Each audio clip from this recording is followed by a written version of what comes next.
चाणक्य नीति शास्त्र को यथावत छोटे छोटे वीडियोस के माध्यम से आपके सामने प्रस्तुत करने की मुहिम के तहत प्रस्तुत है चाणक्य नीति का 14वां अध्याय। दोस्तों, आचार्य चाणक्य एक महाज्ञानी के साथ साथ कुशल नीतिकार भी थे। उनकी नीतियां जितनी पहले समय में कारगर थी उतनी ही आज भी हैं। आचार्य चाणक्य की बताई गई नीतियों पर जो भी इंसान चलता है जरूर सफल होता है। चाणक्य नीति के 14वें अध्याय में आचार्य चाणक्य कहते हैं, पानी पर तेल, एक कमीने आदमी को बताया हुआ राज, एक लायक व्यक्ति को दिया हुआ दान और एक बुद्धिमान व्यक्ति को पढ़ाया हुआ शास्त्रों का ज्ञान अपने स्वभाव के कारण तेजी से फैलते हैं। मित्रों, आचार्य चाणक्य के लिखे हुए हर एक छंद से कुछ न कुछ सीख जरूर मिलती है, इसलिए इस वीडियो को अंत तक जरूर देखें और ऐसी ही और ज्ञानवर्धक वीडियोस के लिए प्योर ज्ञान को सब्सक्राइब कर बेल आइकन जरूर दबाएं। आचार्य चाणक्य कहते हैं, यदि आप दुनिया को एक काम करके जीतना चाहते हो तो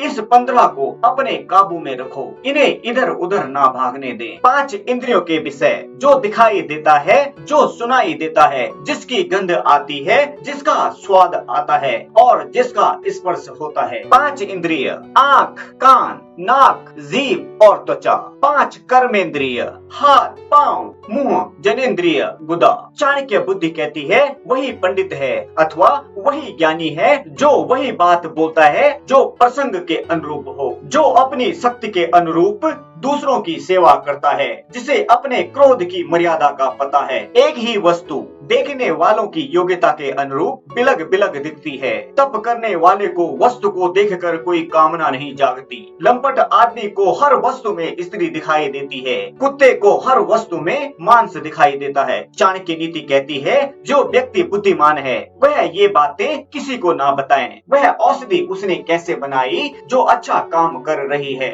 वह परोपकार जो उसने किया, उसके घर के झगड़े, पत्नी के साथ होने वाली व्यक्तिगत बातें, उसने जो ठीक से न पका हुआ खाना खाया और उसने जो गालियां सुनी। आचार्य चाणक्य कहते हैं, कोकिल तब तक मौन रहते हैं जब तक वो मीठा गाने की काबिलियत हासिल नहीं कर लेते और सबको आनंद नहीं पहुंचा सकते। गरीबी, दुख और एक बंदी का जीवन, यह सब व्यक्ति के किए हुए पापों का ही फल है। आप दौलत, मित्र, पत्नी और राज्य गंवाकर वापस पा सकते हैं, लेकिन यदि आप अपनी काया गंवा देते हैं तो वापस नहीं मिलेगी। यदि हम बड़ी संख्या में एकत्रित हो जाएं तो दुश्मन को हरा सकते हैं। ठीक उसी प्रकार जैसे घास के तिनके एक दूसरे के साथ रहने के कारण भारी बारिश में भी क्षय नहीं होते। मित्रों, आचार्य चाणक्य का मत है कि जो व्यक्ति इन परिस्थितियों में अपने मन की अवस्था को कायम रखता है वह मुक्ति अथवा मोक्ष को प्राप्त कर लेता है। नंबर 1, जब वह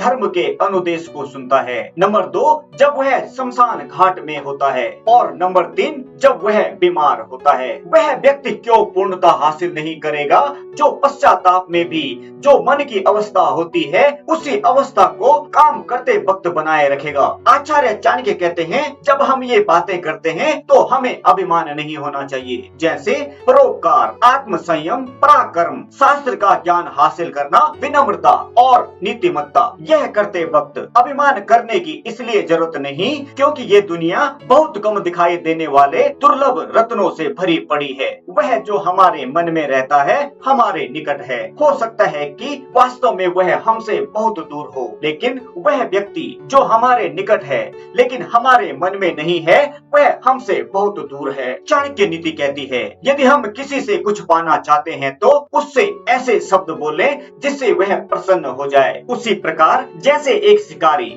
मीठा गीत गाता है जब वह हिरन पर बाण चलाना चाहता है। जो व्यक्ति राजा से, अग्नि से, धर्म गुरु से और स्त्री से बहुत परिचय बढ़ाता है वह विनाश को प्राप्त होता है, और जो व्यक्ति इनसे पूर्ण रूप से अविलित रहता है उसे अपना भला करने का कोई अवसर नहीं मिलता। इसलिए इनसे सुरक्षित अंतर रखकर संबंध रखना चाहिए। आचार्य चाणक्य कहते हैं, हम इनके साथ बहुत सावधानी से पेश आएं। अग्नि, पानी, औरत मूर्ख, सांप, राज परिवार के सदस्य, क्योंकि ये हमें एक झटके में ही मौत तक पहुंचा सकते हैं। आचार्य चाणक्य कहते हैं वही व्यक्ति जीवित है जो गुणवान है और पुण्यवान है, लेकिन जिसके पास धर्म और गुण नहीं उसे क्या शुभकामना दी जा सकती है। चाणक्य नीति कहती है हम ये बातें प्राप्त करें और उसे कायम रखें, पुण्य कर्म और उससे जो आशीर्वाद मिले, धन, अनाज और वो शब्द जो हमने